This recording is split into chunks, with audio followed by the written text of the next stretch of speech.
Hello, Eric again. This is going to be an update on the Cadillac V12. It's a 1933 Cadillac 370B, and we have been working on it. We have to be very careful. Can't get parts for it. We're doing a lot of conversion stuff, trying to make it work, and so far it's been going okay. They've been doing a lot of soaking just to get this damn thing apart. The clutch is stuck like you wouldn't believe. Because it's a dished flywheel, so the clutch sits inside it. We're making a puller to see if we can pull that damn thing off, but that's all that's remaining at this point to get the crankshaft out of the block. Then we can get to the bolts on the underside, which I think there is, to take off the cylinders and deck surface. But anyways, here's the motor. This is one of the heads. I've already had it hot tanked and decked. It's gotten most of the marks out. We still have a pretty good one here, so we might have to send it back.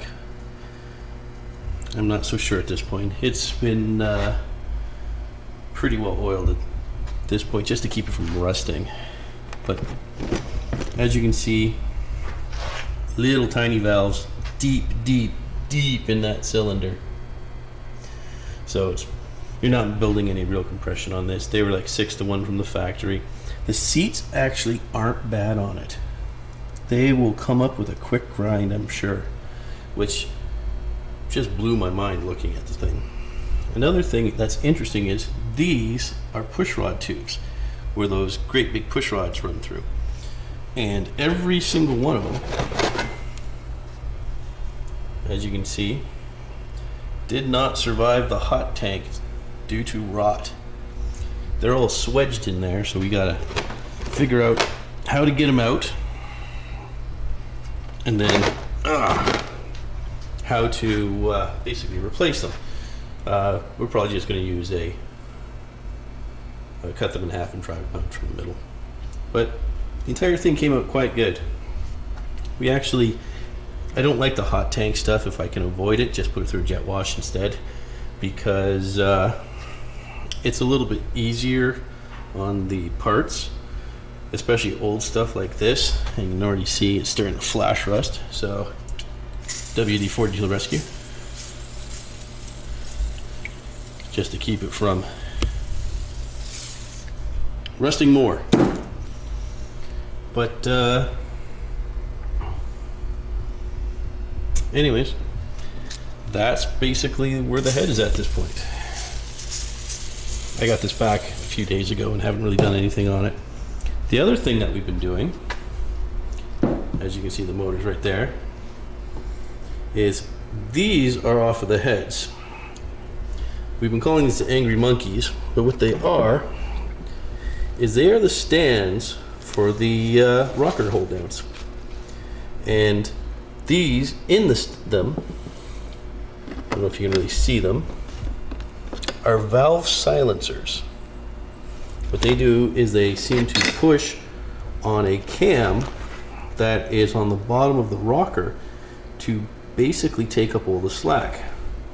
As you can see, this one is missing a cap. These are all being sent out to be rebuilt. They're cast iron. They have an oil hole through them, and the damn oil hole, which is that hole in the middle, I don't know if you can see that, but they're mostly plugged just from the ancient paraffin-based oil that was used in this thing for probably decades. This was actually in a sawmill, apparently, for 20-30 years, and something happened to it and they retired it. It was actually a complete front cut of the car, so the transmission was there, all the fuel lines, all the top of the motor, everything is still there. We did, however, get off the timing chain, which was a fight. As you can see, that is a 1.5 inch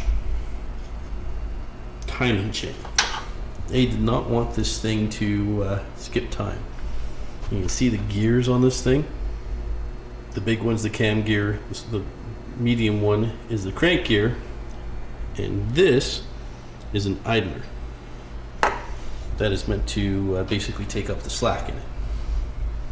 Yeah, this had a ratcheting idler, which is actually this thing. You can see the springs, and there's a little ratchet on it that, as the slack basically was introduced in the chain as it wore, it would slowly click out.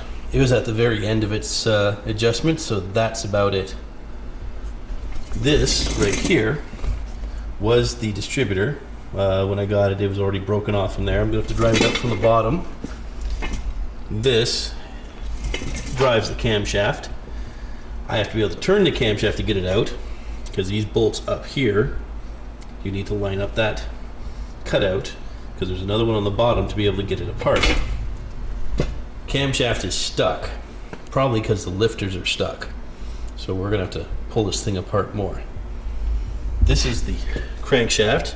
It's actually double keyed, top and bottom. So that was kind of fun to take apart. And this piece right here apparently is a oil pump pressure adjustment. Crazy. But as you can see, this is all aluminum. This entire case here. Pardon me. And you can see the windows back into the actual crankcase on both sides, here and here. This is the actual timing cover, and this thing also doubles as the front engine mounts, as you can see, two riveted on feet. This is a 1/4 inch thick. This motor is basically an exercise in overkill, but beautifully executed. Fuel pump is right here, still. Glass sediment bowl. That is a crankcase vent. I have to take that all off yet. I've been very careful taking this thing apart because it's very difficult to get parts for it, and very expensive if you can find them. It does need a new timing chain, obviously. That thing is toast, it's stretched, and it is basically rusted into funny shapes. The last piston that was stuck in there, I now can get it to move, but you have to remove these from the bottom. So until I can get this thing apart, that's stuck in there. This is the clutch assembly. It's actually a dual disc clutch with a floater. And the actual ring gear comes out cupping the clutch plus a floater plate and the second clutch all behind the ring gear of the flywheel. So everything's kind of stuck in there. The only thing that kind of sticks out is the pressure plate. And it seems to want to move. The clutches seem to be welded together. So probably rusted. All the bolts are out that hold it to the flywheel. It just doesn't want to move. But it's coming along. We also found out that the rods are all straight. They've been checked out. We're going to have to actually go through the bottom end on this thing pretty seriously. It is a complete Babbitt motor. Everything from the heads up could have been designed in the 1960s or 70s. Everything below that is definitely designed in the 1920s. It doesn't have cast-in oil galleys. It actually has copper pipe that's all been soldered together with just beautiful cast little T's and unions that are obviously designed just for this, because they fit to the main caps and everything else, with beautiful little standoffs. I mean, industrial design at its best. But the oiling system bolts to the bottom of the motor instead of running through the motor. It is fully Babbitted. It has, I believe, 5 mains for a V12, which is a little bit odd. It also has really wide bearings, like 2.5 inches wide. I'm not sure the thrust is yet. I'm trying to figure that out. We've been going through the specs on the bottom of this. The main bearings are 2 5/8, and the rod bearings are 2.5. Well, what's lucky is the rod bearings are the same size as small block Chrysler main bearings. And there's an offset hole in them because each of those rods is actually gun drilled its entire length for pressure oiling to the pin. So you have to have a little hole to feed the pin, basically pressure oiling. Like, nobody does that, especially on a 9-inch long rod. But it's all coming together, slowly but surely. We're going to be changing the rods to run insert bearings, which are actually main bearings from a 318 Chrysler. The mains we're still working on. The big issue with the mains is the width.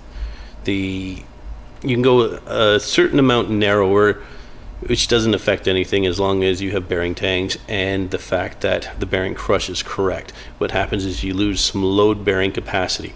But on an engine like this, the Babbitt material is extremely soft, so the harder aluminum of the modern bearings will more than make up for the loss of bearing surface. But actually finding a bearing that will fit is, we're trying to keep this a little bit hot rodding, modernizing it just a little, because this is probably going into a really cool custom eventually, and it's going to be driven a lot. So I don't know if it's going to do the race of gentlemen or anything like that, but I want it to be able to. So we're trying to convert it to insert bearings on the mains too, but we don't know if that's going to happen just because they're such an oddball size. Luckily, everything in this is basically imperial. Everything's fine thread and everything is studded. The materials that went into this must have been exceptional because there isn't a stud that's broken. The studs don't even really show much corrosion. The rod bolts are 1/2-inch rod bolts. They're not really showing any issues. This thing had a red line of like 4,000 RPM and the pistons are not heavy. So I don't even think we have to mess around with the rod bolts at all, just because they are just complete overkill. I have to measure them, but they're either a 7/16 or a full 1/2-inch. They're great big suckers on this. And they use castle nuts with cotter pin retainers to keep them from loosening off. Like I said, this thing is just completely over-engineered. But this thing was competing with a Duesenberg, a Rolls-Royce, and that caliber of car back in its day. So this was cutting-edge technology and cutting-edge technology, and this was basically a really, really kind of interim motor for them. They also had a V16, which is based on the same basic layout. That's why this is such a narrow motor. There's like a 45-degree V on this thing, which actually works quite well with a V16. A V12, not so much. A 60-degree V is common. And like, this was not their top motor. This was kind of a lower price motor that was not the V16, but gave you 80% of the V16 Prestige. It is a very advanced motor. The motor that actually followed it, which was the 346 Cadillac flathead, other than the fact that it has insert bearings, it is completely a step backwards technology-wise. It is a flathead with a bolt-together crank. The intake and exhaust both come out of the center of the V on them, and they're kind of extremely heavy, low-powered turds. They were used quite heavily in the military, especially in World War II, but they were definitely a step back from this motor. My guess is this was way too expensive to actually manufacture. These were made from 1930 to 37, I believe, and I think they made like 3,000 of them or so. This one does have a serial number on it, and it's apparently a 33. We're probably going to cut this all out anyways. But Yeah, I'm not really sure why they went away from this motor. My guess is too expensive to manufacture. And I think the Cadillacs were no longer going after the ultra prestige cars, such as the Duesenbergs and the Rolls-Royce. A lot of these didn't survive the Great Depression, and I think Cadillac kind of became more of a very high-end everyman's car at that point, where you graduated to a Cadillac from your Chevrolet to Pontiac to Oldsmobile to Buick, and you basically reached the pinnacle when you hit the Cadillac. They used to call themselves the standard of the world, and this motor is one of the reasons why. Anyways, thanks for listening to me ramble on for a while. It's been very interesting trying to get this thing apart, because I have to be so gentle. There's a lot of aluminum parts in this thing, and I've found a few sources for parts, but there really isn't much, and it's all expensive. But anyways, everyone have a good day, stay safe, and hopefully we'll get this thing done, and whatever projects you're getting on, I hope you get them done too. Anyways, have a good one.